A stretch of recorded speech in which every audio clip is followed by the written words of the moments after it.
Chapter 4: The Diplomacy of Chaos. The man's next destination was unlike the war-torn village he had left behind. It was a sprawling metropolis known for its towering skyscrapers, bustling markets, and diverse population. But beneath its glittering facade lay a festering wound. The city was on the brink of collapse, torn apart by political corruption, gang violence, and the growing divide between the wealthy elite and the impoverished masses. It was here, in the heart of chaos, that the man sought to test his resolve and his powers. The problems of the city were not rooted in war or external forces, they were woven into the very fabric of its society. And for a man who could vaporize any obstacle or change minds with his words, this presented a unique challenge. The city welcomed him with a cacophony of sounds, honking car horns, the chatter of street vendors, and the distant wail of police sirens. The man moved through the crowded streets, his brown coat drawing curious glances from passers-by. He observed the people around him, the anxious commuters rushing to work, the street children begging for coins, the shopkeepers arguing over prices. It didn't take long for him to understand the city's plight. The government was corrupt, its leaders more interested in lining their pockets than addressing the needs of their people. The police were little better, turning a blind eye to the gangs that ruled the slums in exchange for bribes. And the gangs themselves were locked in a vicious turf war, their violence spilling into the streets and claiming innocent lives. The man knew that his powers could not fix these problems overnight. He could vaporize the gang leaders or force the politicians to resign, but that would only create a power vacuum, leaving the city even more vulnerable to chaos. Instead, he resolved to address the root causes of the city's turmoil, one step at a time. His first target was the gangs. He began by infiltrating the slums, moving among the people and listening to their stories. He learned about the rival factions, the Crimson Blades, who controlled the drug trade, and the Iron Wolves, who profited from extortion and smuggling. Both groups claimed to protect their communities, but their actions told a different story. One night, the man found himself in the heart of Crimson Blade territory. The streets were eerily quiet, the air heavy with the scent of decay. He approached a group of young men gathered around a fire, their faces illuminated by the flickering flames. "Who are you?" one of them demanded, his hand resting on the handle of a knife. "A friend," the man replied. "I want to talk." The young men exchanged wary glances. "We don't need friends," another said. "And we don't talk to strangers." The man stepped closer, his voice calm but firm. "You're better than this," he said. "You don't have to live this way." The leader of the group, a wiry young man with a tattoo snaking up his neck, scoffed. "You don't know anything about us. We do what we have to do to survive." "And how many of your brothers have died because of it?" the man asked, his gaze steady. The leader's jaw tightened, but he said nothing. The man continued, his words carrying the weight of his power. "You think this is the only way, but it's not. You have the strength to protect your community without hurting others. You just have to choose." For a moment, the young men were silent, their expressions conflicted. Then the leader spoke.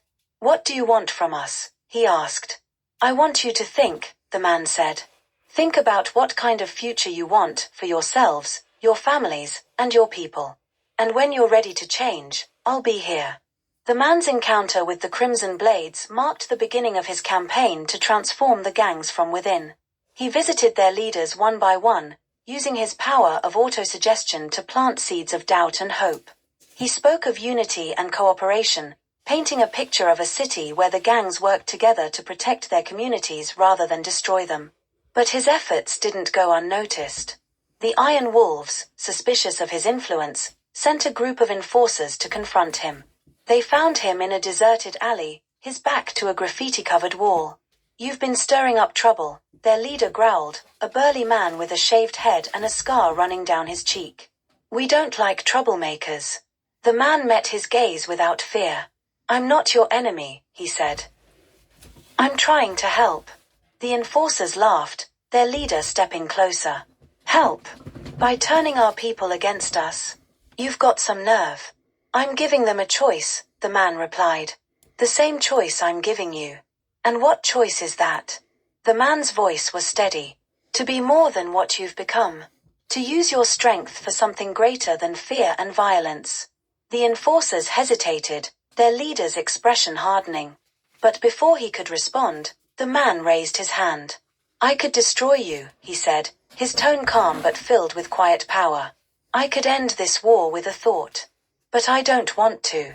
Because I believe you can change. Prove me right. The enforcers exchanged uneasy glances. Finally, their leader stepped back, his voice gruff. You've made your point. But don't think we're done here.